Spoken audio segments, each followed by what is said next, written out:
کسی کی جو کلیکٹر کی مارنے کی جو خبریں اپنے آپ کو وہ تو متوجہ کر لیتی ہیں، لیکن عام جو غریب آدمی ہے جو کہ سپاہی ہے، حوالدار ہے یا مختلف محکموں میں کام کرتے ہیں، ان کی تعداد بھی بہت زیادہ، لیکن ان کی کوئی خبر ہی نہیں بنتی، اور ہم لوگ تو ان کو کسی قطار میں شمار ہی نہیں کرتے، ورنہ سرکاری نظام کے ہاتھوں سالانہ خودکشی کرنے والوں کی تعداد آپ کو یقین کریں کہ سینکڑوں نہیں بلکہ ہزاروں میں ہے۔ تو میرا خیال ہے کہ سول سروس کے لیے ایک ہیلپ لائن بہرحال سیٹ اپ کی جائے، جہاں بغیر کسی ہچکچاہٹ کے، جیسا کہ ترقی یافتہ ممالک میں ہوتا ہے، ڈپریشن کی مرض کی تشخیص کی جائے، اس کا علاج ہو سکے، اس کے اوپر کام ہو سکے۔ اور میرے خیال میں چونکہ میرا پولیس افسران سے رابطہ رہتا ہے، تو پولیس افسران میں اس چیز کی زیادہ ضرورت ہے۔ پاکستان میں بہرحال ڈپریشن کو ایک زنانہ سا مرض سمجھا جاتا ہے کہ جو سور ماؤں کو یعنی کہ مردوں کو تو لاحق ہی نہیں ہو سکتا، تو یہ بات غلط ہے۔ ایک محتاط اندازے کے مطابق پاکستانی آبادی کے ہر 4 میں سے بہرحال ایک فرد کو کلینیکل ڈپریشن تو ہے، اور اس کو اس علاج کی بھی ضرورت ہے۔ تو اس حوالے سے ایک ہمیں کمپین چلانی چاہیے تاکہ سول سروس میں جو بھی ڈپریشن کے حوالے سے لوگ ہیں، ان کے جو بھی تحفظات ہیں، ان سے پردہ اٹھ سکے، اور ہر 2 سال بعد یا ہر سال یہ جو قیمتی جانیں ضائع ہو رہی ہیں ان سے بچا جا سکے۔ اور سول سروس ہی نہیں بلکہ خودکشی کی سے بچاؤ کے لیے ایک ہاٹ لائن پورے پاکستان میں ترتیب دینی چاہیے۔ میں آئی جی صاحب اسلام آباد سے، آئی جی پنجاب سے اس چیز کی بھرپور درخواست کرتا ہوں کہ آپ اس معاملے پر غور کریں اور ایک ہیلپ لائن بنائیں،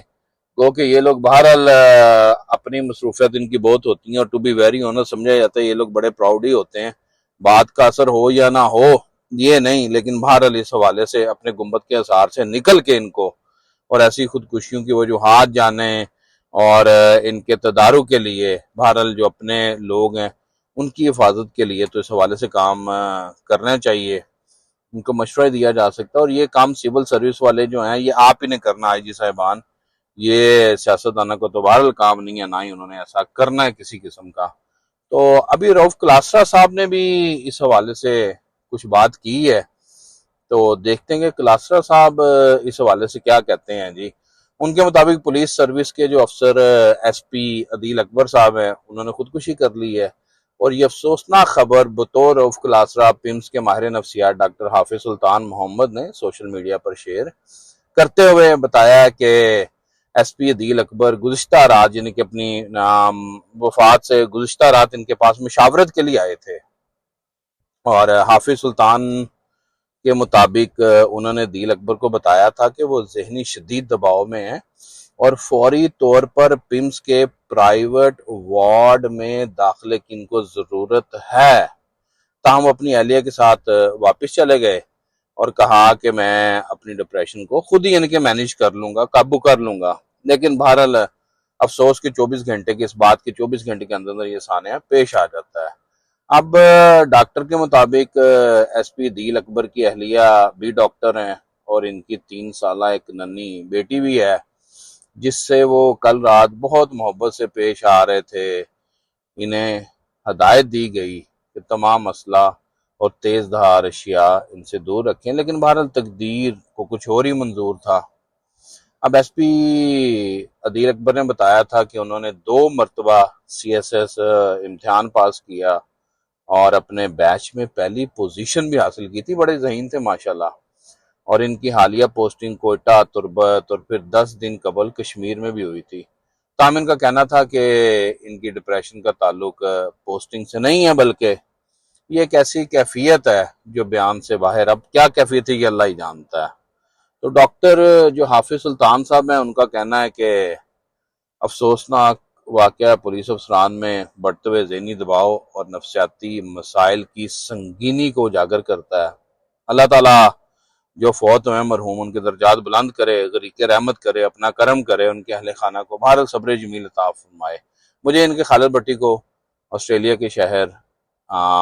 برسبن سے اجازت دیجیے۔ ہاں ایک بات بتا دوں کہ اسلام آباد پولیس کے اندرونی ذرائع سے معلوم ہوا کہ وقوع کے وقت ایس پی عدیل اکبر کے ساتھ جو گن مین اور آپریٹر موجود تھے، ایس پی صاحب نے گن مین سے پسٹل کا مطالبہ کیا اور انہیں گاڑی سے باہر جانے کو کہا۔ اب گن مین کی کیا ضرورت ہے ایس پی کے پسٹل دو اور وہ نہ دے، تو ان کے باہر جانے پر گولی چلاتے ہوئے انہوں نے خودکشی کر لی۔ گن مین اور آپریٹر بہرحال ابھی کہتے ہیں کہ پولیس کی حراست میں۔ خالد بھٹی کو اجازت دیجیے۔